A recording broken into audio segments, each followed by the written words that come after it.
Devenue en quelques années une figure importante de TF1, Anne-Claire Coudray est sans conteste l'une des journalistes les plus polyvalentes de la chaîne.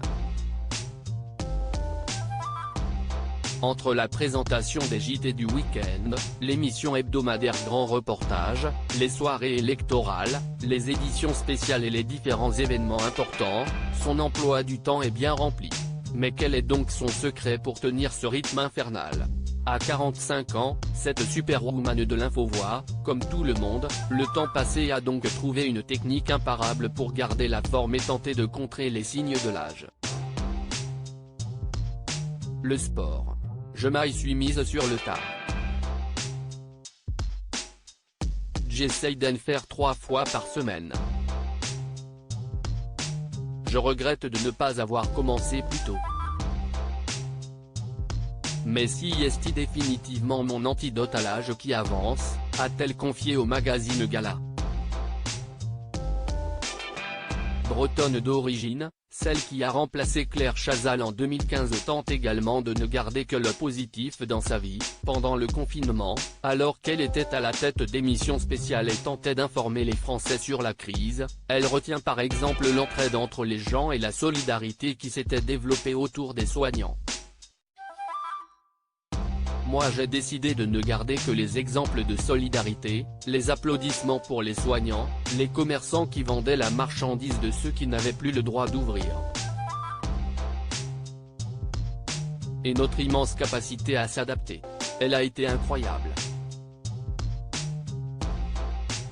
Mais je suis du genre à regarder le verre à moitié plein, raconte-t-elle. Une leçon de vie qu'elle tente sûrement de transmettre à sa fille, Amalia, née en 2015. Une petite fille qui lui ramène toujours les pieds sur terre, quand le magazine lui parle de ses préoccupations et de ses derniers SMS envoyés, pas d'interview du président ou de ministre.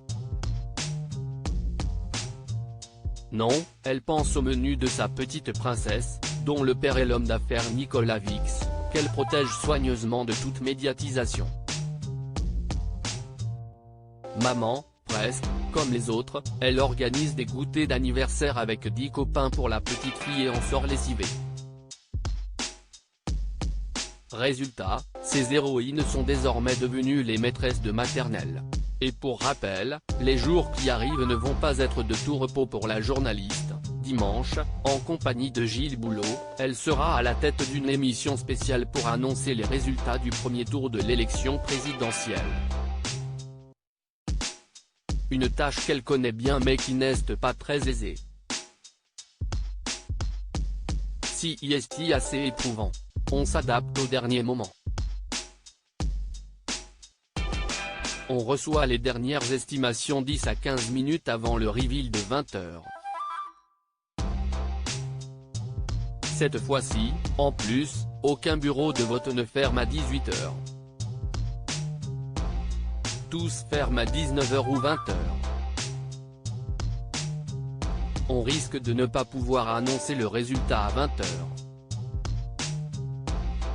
On réfléchit à toutes les solutions, car on ne peut pas se permettre de communiquer un gagnant s'il y a le moindre doute, a-t-elle expliqué dans une interview pour Télémagazine.